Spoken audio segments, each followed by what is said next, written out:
Amém, irmãos. Vamos lá então, vamos começar que a gente está bem animado para poder fazer isso aí, compartilhar com os irmãos, né? Essa revelação que o Senhor tem nos dado. Então, assim, a primeira coisa que eu gostaria de dizer para os irmãos, algo que todo mundo sabe, né? É, Davi e Salomão, eles são dois personagens que realmente apontam para Jesus, não é? Então, tendo em vista essa questão, né, de Davi e Salomão representando tipologicamente a pessoa de Jesus Cristo, a gente precisa dividir isso em dois tempos, né? Olhando para a vida de Davi, a gente consegue observar a figura de Cristo na primeira vinda. Então eu poderia dividir assim: quando Jesus veio, aí até a última semana se findar, nós teríamos então Davi ele representando a figura de Cristo na sua primeira vinda. E Salomão, não é, quando ele passa a reinar, nós também teríamos Jesus, né, sendo representado através de Salomão, mas agora já no reino milenar. E quando a gente começar a falar um pouquinho sobre esse assunto, os irmãos vão observar que realmente isso vai ficar bem mais claro para a gente compreender, tá bom? Então, assim, Davi, né, ele estando já na sua velhice, acontece algumas coisas ali bem interessantes. E tem algo que a gente pode compreender aqui, já no capítulo 1 de Primeira Reis, capítulo 1 de Primeira Reis, no versículo 1 ao 4, nós vamos ver uma fala de Davi, né, na sua velhice, linkando com a mesma fala de 1 Crônicas 23:1. Por que que isso é importante? Porque essa vai ser a mesma fala que vai revelar o mesmo momento, ou seja, é o momento no qual Davi está velho, chegado de dias, e nesse período, nesse momento, ele vai então ser aquecido por uma jovem sunamita que vão trazer para ele, né? Porque ele está já bem velho, chegado de dias, e o seu corpo ele não se aquece mais, né? Então vai haver esse episódio aí nesse mesmo momento em que ele está velho e chegado de dias. E a palavra do Senhor vai usar essa mesma expressão. E, como eu disse, em 1 Crônicas 23, também vai ser usado essa mesma expressão, sendo Davi velho, já chegado de dias. Aí, então, diz a palavra que ele vai ungir a Salomão a rei, não é? Vai convocar, vai ajuntar todos os príncipes, os sacerdotes e os levitas, não é? E, e então ele vai criar essa ordem dos turnos, né, para os sacerdotes, e aí então nós vamos estar falando dessa parte mais ampla que vai tratar do reino milenar acerca da ordem sacerdotal, do sacerdócio terreno e do sacerdócio espiritual, ou seja, do sacerdócio terreno da ordem de Zadok no templo de Ezequiel, e a ordem sacerdotal do sacerdócio espiritual, segundo a ordem de Melquisedeque. Então a gente vai ver isso acontecendo tudo quando Davi está velho, chegado de dias, próximo da sua morte. Então nós vamos ver ali, conseguimos enxergar de forma metafórica, de forma enigmática, através do episódio desse momento da última semana, melhor dizendo, da velhice de Davi, nós vamos conseguir primeiramente em uma primeira parte, vamos conseguir enxergar a última semana, ou seja, os 7 últimos anos da grande tribulação que antecedem o reino milenar, e nós vamos ver também, né, como eu já disse, essa transição entre a última semana e o início do reino milenar de Cristo, em que Davi convoca todo o povo, ele faz um ajuntamento dos príncipes, dos levitas e dos sacerdotes, e ele unge seu filho Salomão, e então ele estabelece essa ordem dos turnos. Isso é muito interessante para a gente começar a compreender do que é que nós estamos falando, tá? Então eu quero já por agora, já começar lendo um texto para os irmãos entender como que nós vamos trabalhar essa questão, que está em 1 Reis capítulo 1, do versículo 1 ao 4. Então, 1 Reis capítulo 1, do versículo 1 ao 4, vai dizer assim: Sendo, pois, o rei Davi já velho e entrado de dias, cobriam-no de vestes, porém ele não se aquecia. Então disseram-lhe os seus servos: Busquem para o rei, nosso senhor, uma moça virgem, que esteja perante o rei, tenha cuidado dele e descanse no seio dele para que o rei nosso Senhor possa se aquecer.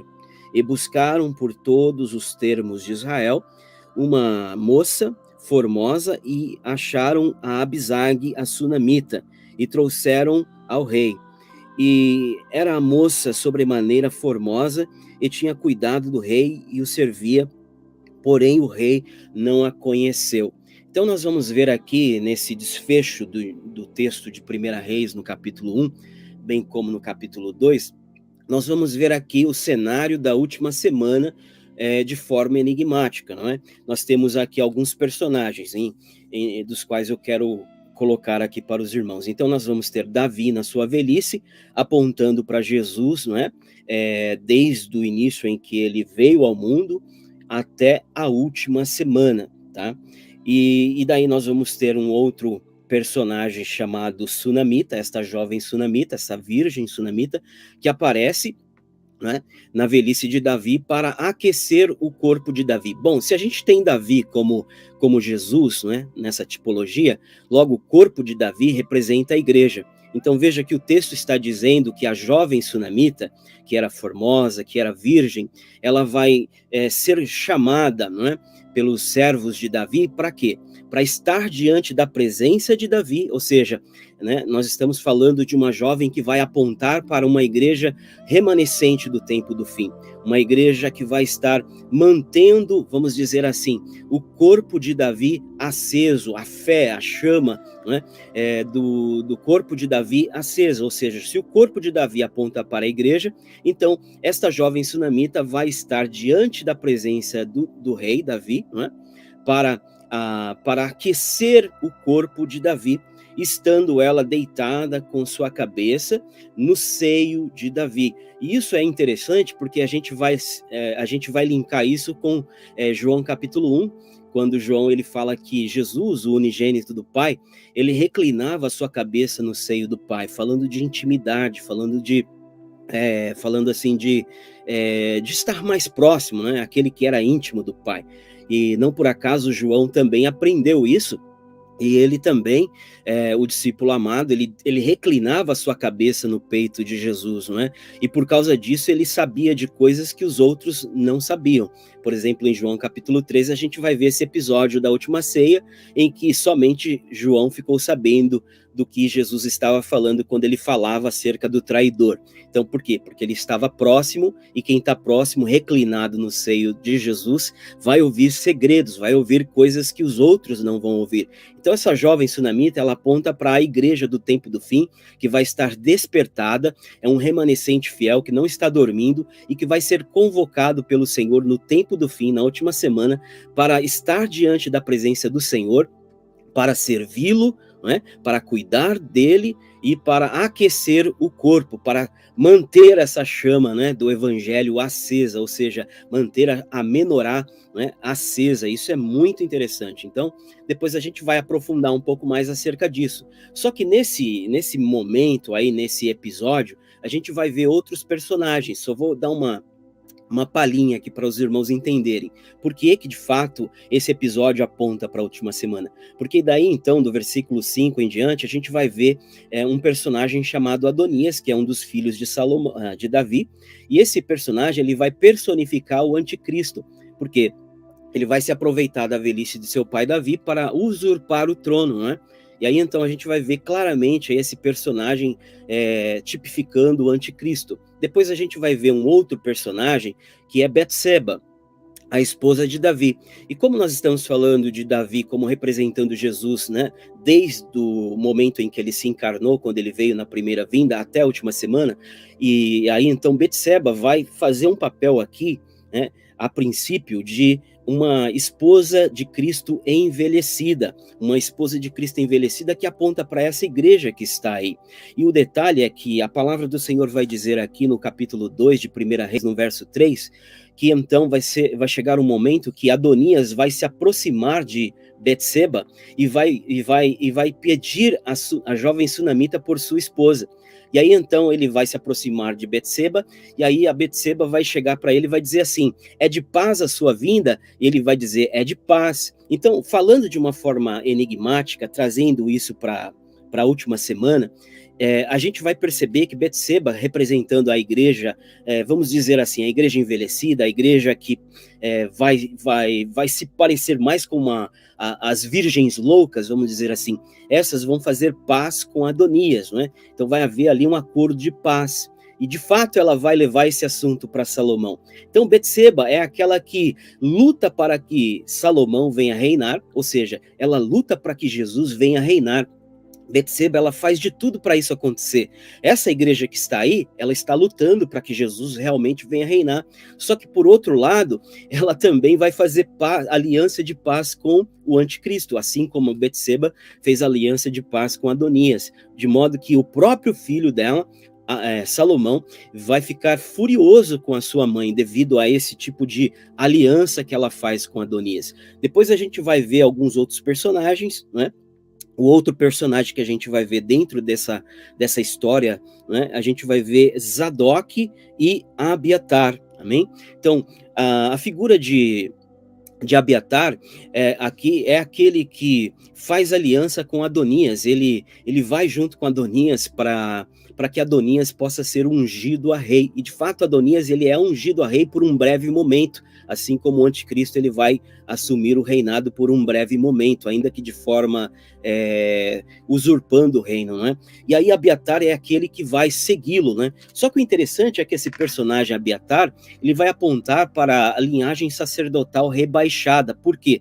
Porque existe uma profecia que foi dito para a casa de Eli, que é da linhagem de Itamar, não é? Porque Arão teve 4 filhos, Nadab e Abiú, Eliezer e Itamar. Nadab e Abiú morreram, então sobrou somente Itamar e Eliezer. Então Eli, né, que teve Ofni e Finéias, ele era da linhagem de Itamar, e por causa do pecado da casa de Eli, então houve uma profecia de que a casa de Eli ia ser rejeitada, e a palavra de Deus vai dizer aqui em 1 Reis, no capítulo de número 2, no verso 26 e 27, que essa profecia que foi dita para a casa de Eli, que ele seria rebaixado, né, como um sacerdócio rebaixado, está dito aqui em 1 Reis 2, 26 e 27, que ela se cumpre em Abiatar. Então, quando Salomão ele passa a reinar, então, quando ele vai tratar com Abiatar, porque ele se rebelou contra Davi, seu pai, não é?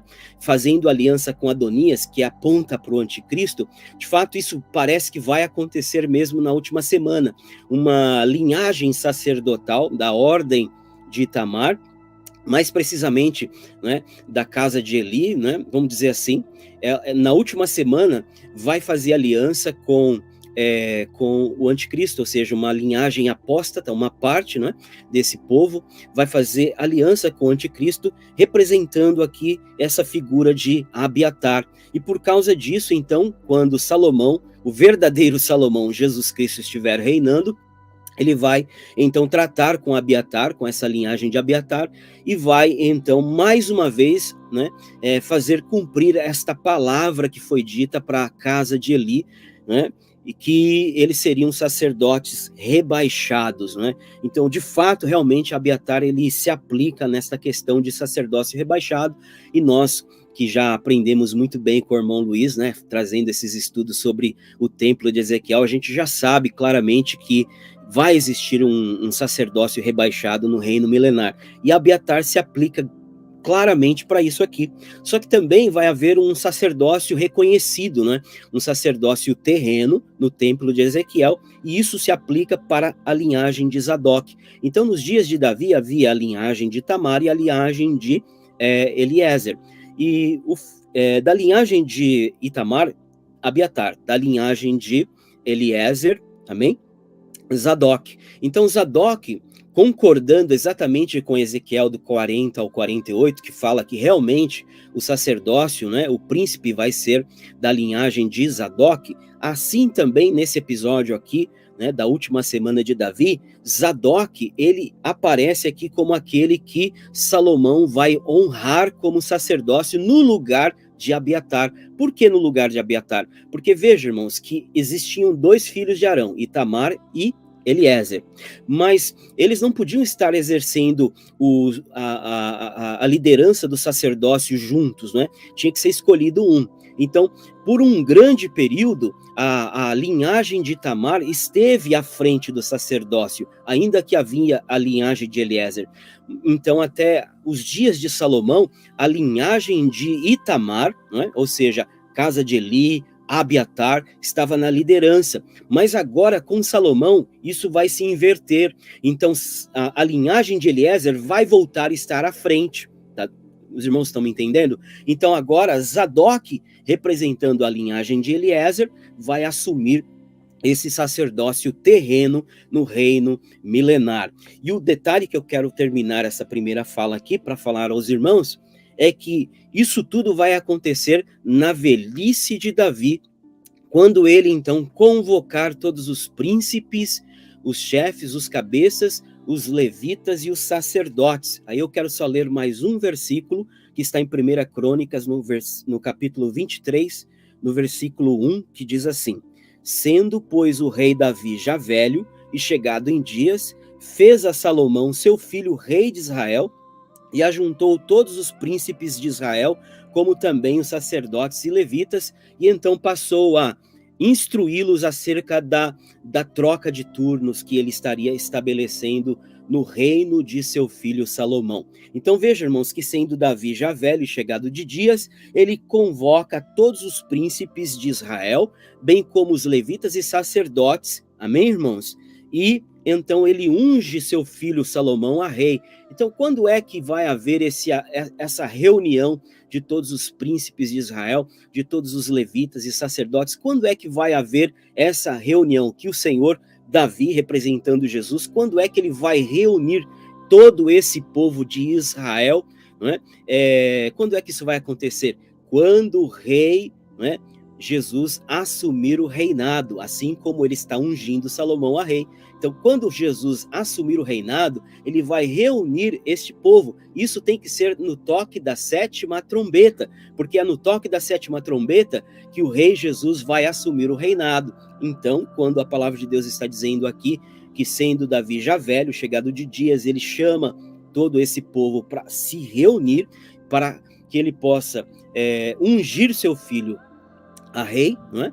E então passar todas as instruções de como funcionaria o ministério sacerdotal no reino do seu filho.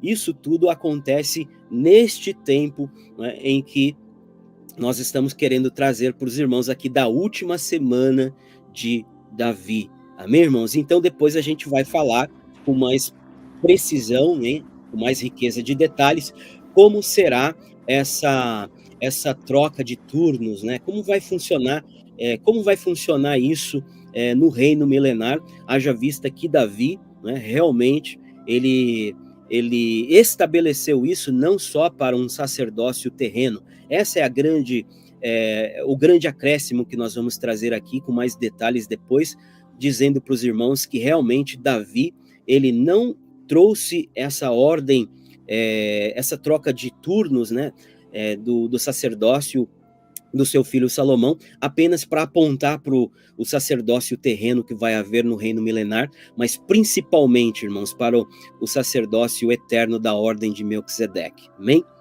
Eu espero que os irmãos tenham compreendido aí, né? Amém?